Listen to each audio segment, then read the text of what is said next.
Fala aí, meus queridos! Professor Adilson aqui para mais uma aulinha de geografia, galera. Hoje, nossa aula de geografia, falamos sobre o Brasil, como sempre, e vamos estar aí trabalhando os setores da economia, galera. Já vimos um pouco do que são os setores da economia nas nossas aulas anteriores, onde a gente falou um pouquinho, por exemplo, sobre a industrialização. Na nossa aula agora, vamos estar trabalhando mais precisamente o terceiro setor da economia. Mas antes disso, eu vou dar uma pequena explicação sobre quais são esses três setores da economia, só para a gente poder estar se situando novamente. Primeiramente, setores da economia são as divisões dentro da sociedade dos diferentes processos produtivos que a sociedade tem para poder gerar as suas riquezas. São divididos em três: setor primário, setor secundário e setor terciário, ou simplesmente primeiro, segundo e terceiro setor. Beleza? Primeira coisa, o primeiro setor da economia, o setor primário, é aquele setor onde o ser humano ele lida diretamente com a natureza. É o ser humano extraindo, retirando ou produzindo diretamente na natureza aquilo que ele vai estar utilizando em outro processo produtivo. Por exemplo, a agricultura, a mineração, a pesca, o extrativismo animal, vegetal e mineral, onde o ser humano vai e retira um produto da natureza, ele está desenvolvendo uma atividade econômica do primeiro setor da economia. Seja ele plantando, seja ele tratando da pecuária com os animais, seja ele minerando ouro. Primeiro setor.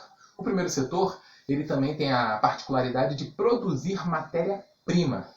Sabem o que é matéria-prima? Matéria-prima são os materiais necessários para a confecção de outros produtos. E onde é que esses produtos são produzidos? São no segundo setor da economia. O segundo setor da economia é o setor responsável pela transformação da matéria-prima em uma mercadoria.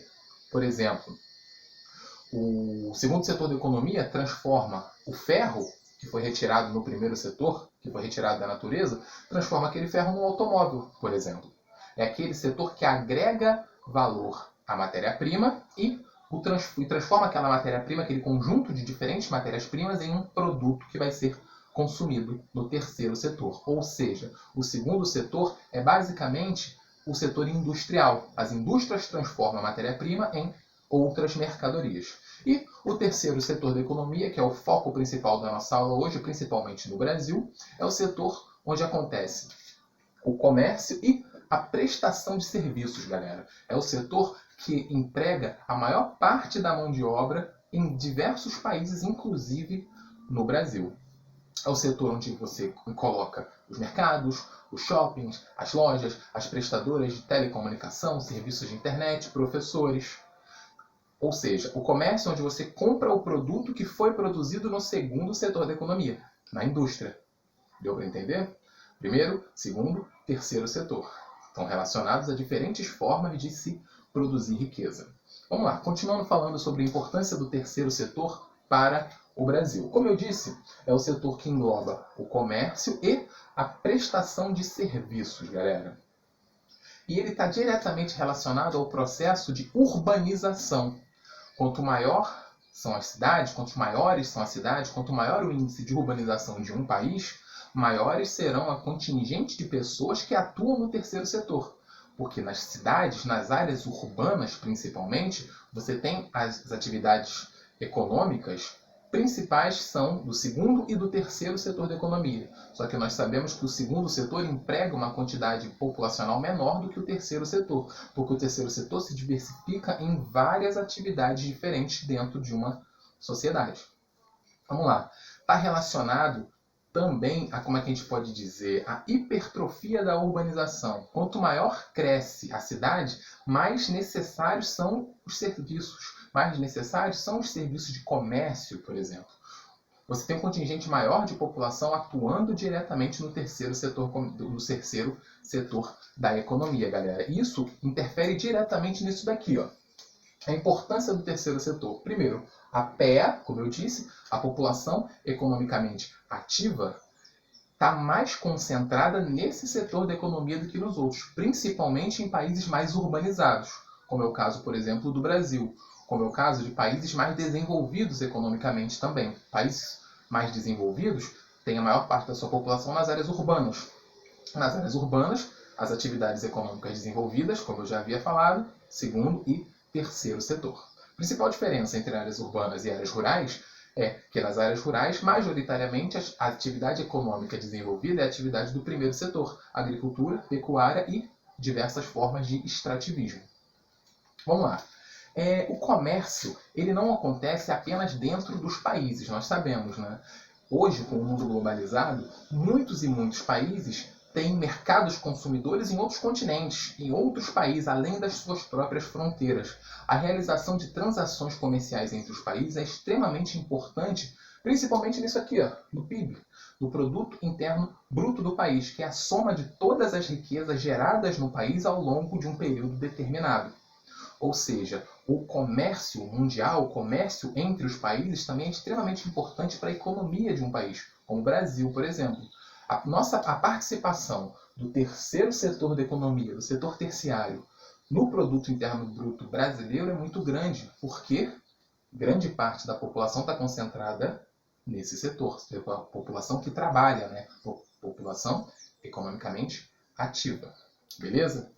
Só agora a gente tratando um pouquinho da importância, né? O Brasil é um país que se relaciona comercialmente com muitos países do mundo. Grandes dos principais países ricos do mundo têm alguma espécie de relação comercial direta com o Brasil. Os principais parceiros comerciais que o Brasil tem, que a gente pode estar citando, China, um dos principais, né? China e Estados Unidos são os dois principais parceiros comerciais do Brasil. Isso nós sabemos, isso é inegável. Mas também a Argentina, o nosso vizinho aqui sul-americano, países como a Holanda na Europa também são muito importantes para a produção comercial, para as relações comerciais com outros países que o Brasil tem.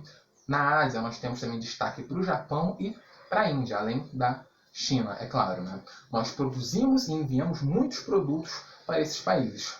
Por exemplo, os principais produtos que o Brasil exporta, que ele manda para outros países, por incrível que pareça, são produtos do primeiro setor da economia. São produtos que estão relacionados ao setor primário, principalmente produtos de gêneros agrícolas, como a soja, como o milho, como carnes, né, no caso da pecuária. E também nós temos, nos outros países, né, se importam muito com os recursos que o Brasil tem, como petróleo, ferro, celulose, que são produtos valorizados no comércio mundial e que o Brasil consegue produzir em grande quantidade para competir com outros países.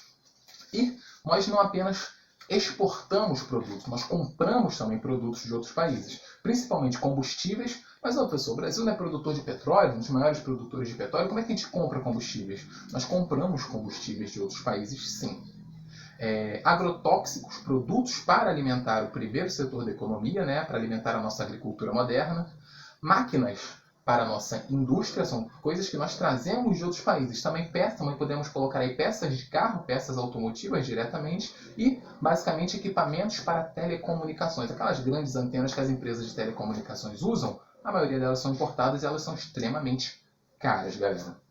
Só que essa relação entre importação e exportação gera uma coisa que a gente chama de balança comercial. O que acontece, galera? A balança comercial é importante para estar mostrando para a gente se o país está basicamente tendo lucros ou tendo prejuízos com as suas relações comerciais entre ele e outros países. Nós dizemos que um país tem ou superávit ou déficit comercial. O que seria o superávit? O superávit comercial é quando o país ele exporta muitos produtos. A quantidade de dinheiro gerada pelas suas exportações supera o que ele gasta com as importações. Ou seja, é dinheiro entrando no país devido ao que o país vende para outros países, para os seus parceiros comerciais. É importante para um país como o Brasil, ou qualquer outro país, estar sempre vendendo muito mais do que compra. Se o Brasil vende ao longo do ano muito mais, se entra muito mais dinheiro do que sai, ele teve superávit comercial.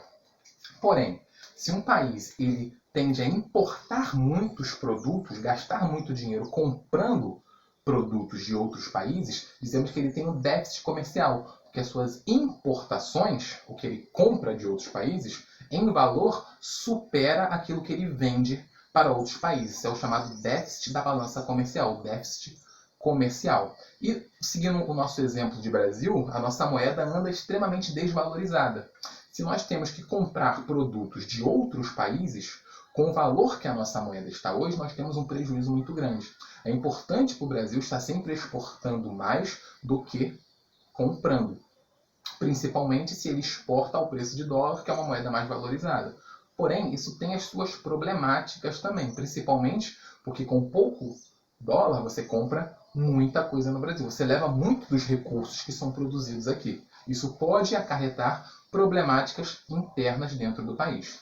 Com isso, galera, entendemos um pouquinho a importância dos quais são os setores da economia e tivemos aí um grande destaque para o terceiro setor da economia. Por quê? Porque é o setor da economia dentro do território brasileiro que tem a maior relevância por ter a maior parcela da população economicamente ativa atuando nele. É o setor que mais emprega no Brasil. Nas nossas grandes cidades, nós temos muitas pessoas que trabalham no comércio e nas prestações de serviço. E as relações comerciais que o Brasil tem com outros países também influenciam muito a dinâmica e a forma aí da qualidade de vida da população aqui dentro do nosso país. Espero que tenha ficado claro para vocês, espero que vocês tenham gostado da minha aula e até a nossa próxima aula aí, galera. Forte abraço.